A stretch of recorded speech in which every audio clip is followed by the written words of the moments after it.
Wait, what day is your birthday again?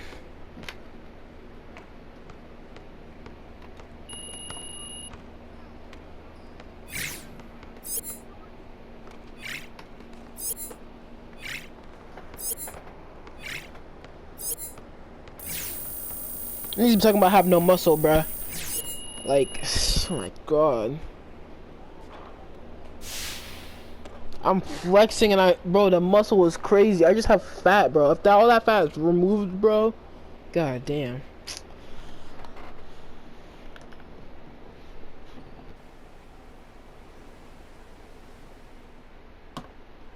There's niggas on the A game. I want to ruin that shit so badly.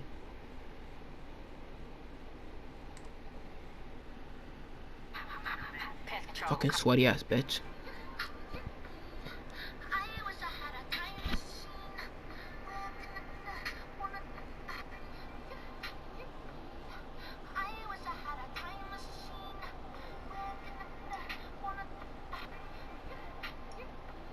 Well, let me tell you what being surrounded by girls 24/7 really feels like. First, it's essential you all understand how this came to happen. After all, this was an exclusive school that only accepted female students. So how come I was allowed to enroll at all in the first place? Honestly, it's kind of my fault. I was a messed up kid, you see. My mom and dad worked long hours. They did their best, but they were rarely around. That meant I spent a lot of time alone instead of focusing on my studies and behaving as a good boy should. I began messing up.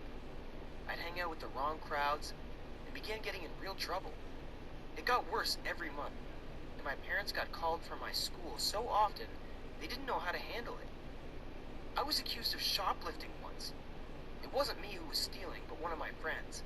I was just in the wrong place at the wrong time, and already had a terrible reputation. My parents didn't believe me at first.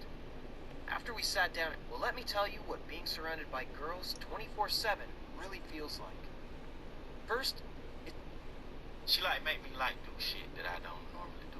well, let me tell you what being surrounded by girls 24/7.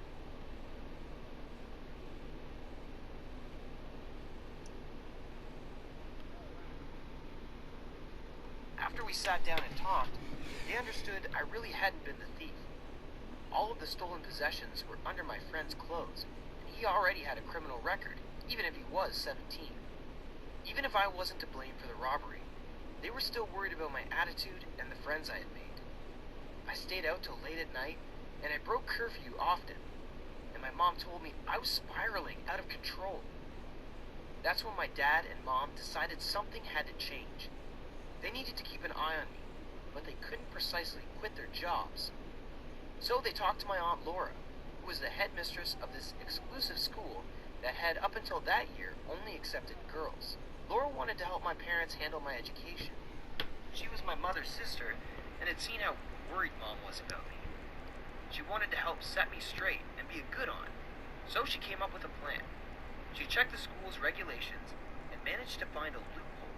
Laura managed to open the After we sat down and talked, Laura managed to open the inscription to the school for boys as well, but didn't make a public announcement or change the website's description. So though technically boys could enroll, no one but my parents knew about it. I was so angry when my parents told me I'd be changing schools. My friends and everyone I got along with went there. I'd have to begin all over with students I didn't even know. It wasn't fair. I tried to refuse, but of course, there was nothing I could do to avoid it. On the first day of school, though, I realized the situation wasn't as bad as I imagined. I walked inside the classroom, and every single girl turned around to stare at me. They immediately began whispering. They openly flirted with me and batted their eyes. I was the center of attention. It was so cool. As the days went by, I began noticing girls wore makeup. We lost. Run, do whatever you want. Be smart about it. Please, I'm on your tip. Please be smart about it.